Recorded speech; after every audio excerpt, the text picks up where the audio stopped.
Sound of gentle wind and a river flowing. A whisper of wind. A ripple in the water. Then, something floats by. It's a brown suitcase, half submerged, bumping gently against a rock. Nearby, tourists laugh and snap photos, oblivious. But one of them, a photographer named Anna Clark, freezes. Her friend's voice, cheerful and distant, calls out, "Looks like someone lost their luggage." But Anna doesn't laugh. She can't shake the feeling that something is deeply wrong. As she gets closer, she sees it's not just lost, it's ancient. The suitcase is cracked, soaked through, and bears a faded tag that reads, "Property of Daniel Whitmore, 1974. Anna frowns, doing the math in her head. 1974, that's 50 years ago.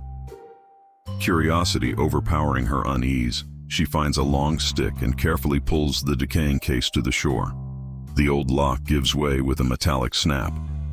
As the lid creaks open, it reveals its secrets. A waterlogged journal, a simple wristwatch frozen in time, and a photograph carefully wrapped in plastic. The photo shows a smiling man standing right here, by this very same river. But as Anna looks closer, her blood runs cold. Behind him, a shadow looms. A dark, unnatural shape where no person should be. A faint whisper seems to echo through the mist, a voice that feels both ancient and immediate. Some things don't stay buried. The next day, police drones hover over the riverbank like mechanical vultures. Detective Eli Turner, a man whose calm demeanor can't quite hide his weary eyes, stands over the suitcase. An officer reports, "Tag says Daniel Whitmore. Reported missing in July 1974. It's a cold case, sir. Never solved." Turner carefully opens the journal, its pages brittle and damp. The first line, written in a steady, determined hand, sends a chill down his spine. "If they find this, it means I failed to disappear." Turner closes the book slowly, his decision made. He looks at his team, his voice firm. "Reopen the case. Let's find out where Daniel went." Night falls, and rain taps a relentless rhythm against Turner's windshield as he navigates a dark, winding forest road. His destination, a dilapidated cabin, a relic from Daniel Whitmore's past. The roof is half collapsed, the windows are shattered voids. He steps inside, his flashlight beam cutting through decades of dust and silence. On a rickety table, he finds an old tape recorder. He presses the play button.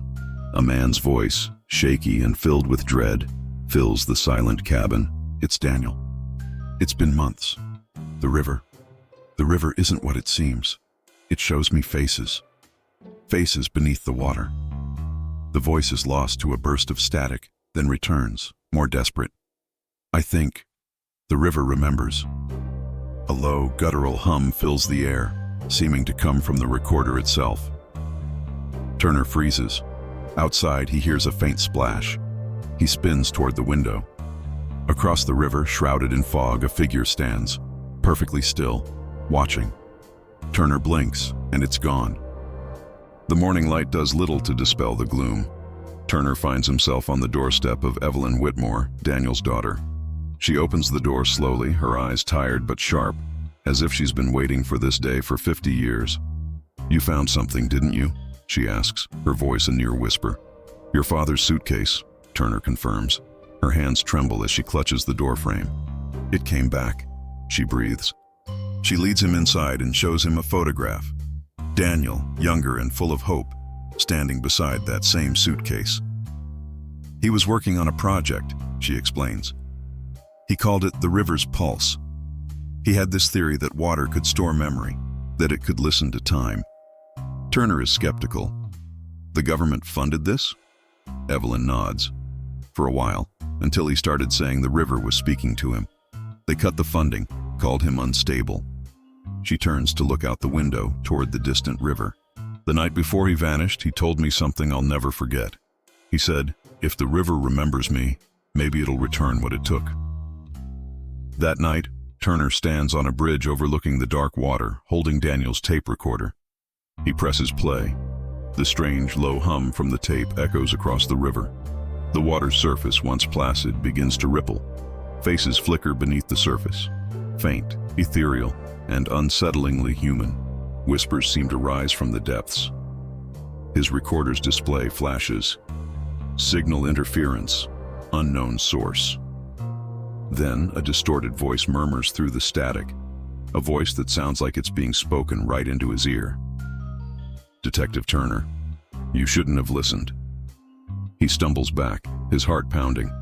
Across the river, lights flicker on inside the abandoned cabin, even though there's no power for miles. The hum from the recorder rises to an unbearable scream, then cuts to absolute silence. The next morning, a dive team methodically searches the riverbed. It doesn't take long. They resurface, dragging a rusted, heavy metal box. Stamped on its side are the words, Project Echo, Confidential. Inside, they find reels of magnetic tape, classified documents, and photographs. An analyst explains the contents to Turner. It's experimental sonar technology, designed to record underwater frequencies through time. Turner stares at a photo of Daniel Whitmore surrounded by government scientists.